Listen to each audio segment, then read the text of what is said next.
অতি গভীর নিম্নচাপ অর্থাৎ ডিপ ডিপ্রেশনে পরিণত হয়েছে।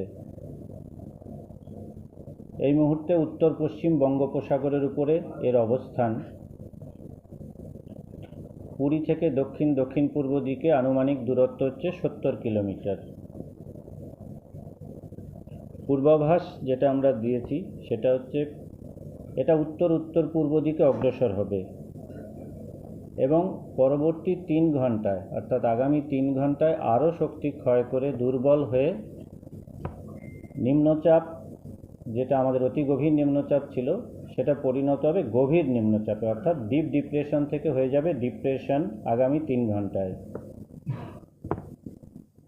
এরপরও কিন্তু এর মুভমেন্ট কন্টিনিউ হবে উত্তর উত্তর পূর্ব দিকে, উড়িষ্যা উপকূল ধরে এগোবে পশ্চিমবঙ্গ উপকূলের দিকে এবং আরও এক দফায় শক্তি ক্ষয় করে আজ মধ্যরাত্রিরে 5 তারিখ মিডনাইট, আজ মধ্যরাত্রে সুস্পষ্ট নিম্নচাপে পরিণত হবে। এর প্রভাবে আজকে 5 এবং আগামী 6 তারিখ এই দুদিন দক্ষিণবঙ্গের জেলাগুলোতে হালকা থেকে মাঝারি বৃষ্টি, ভারী বৃষ্টির কিছু সতর্কতা আমরা জারি করেছি। আজকে 5 তারিখ 2 মেদিনীপুর, 2 চব্বিশ পরগনা এবং ঝাড়গ্রাম এই জেলাগুলোর 2-1 জায়গায় ভারী থেকে অতি ভারী বৃষ্টি। বাকি যে দক্ষিণবঙ্গের জেলা অর্থাৎ হাওড়া, হুগলি, কলকাতা, নদিয়া, মুর্শিদাবাদ, 2 বর্ধমান, বীরভূম এই জেলাগুলোর 2-1 জায়গায় শুধু ভারী বৃষ্টি। বৃষ্টি 6 তারিখেও চলবে, অর্থাৎ আগামীকাল দক্ষিণবঙ্গের জেলাগুলোতে হালকা থেকে মাঝারি। পূর্ব দিকের যে জেলা অর্থাৎ বাংলাদেশ লাগোয়া জেলা অর্থাৎ নদিয়া, মুর্শিদাবাদ এবং উত্তর চব্বিশ পরগনা এই জেলাগুলোর 2-1 জায়গায় 6 তারিখ শুধু 2-1 জায়গায় আইসোলেটেড হয়েছে ভারী বৃষ্টির সতর্কতা। 7 তারিখ থেকে পরিস্থিতির উন্নতি হবে দক্ষিণবঙ্গে।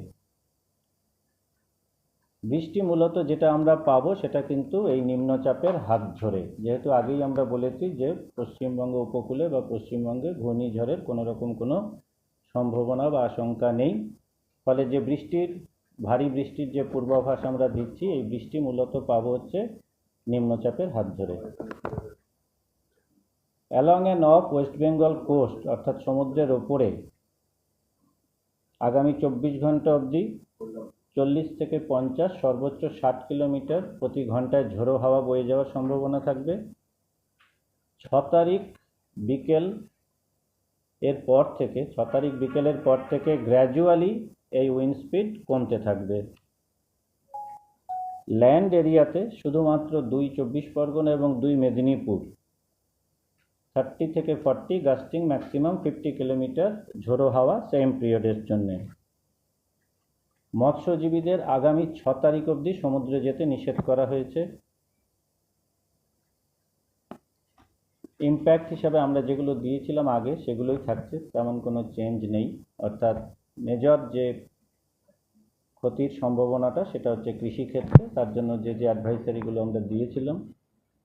কলকাতার ক্ষেত্রে যেহেতু আমরা আজকে 24 ঘন্টা অর্থাৎ আজকে থেকে কালকে সকাল অবধি যদি ধরা যায়, যেহেতু ভারী বৃষ্টির পূর্বাভাস দেওয়া আছে, অতএব কিছু জায়গায় জল জমা এবং আগামীকাল যেহেতু বৃষ্টিটা সকালেও একটু থাকবে, ফলে একটু ট্রাফিক কনজেশনের সম্ভাবনা থাকছে।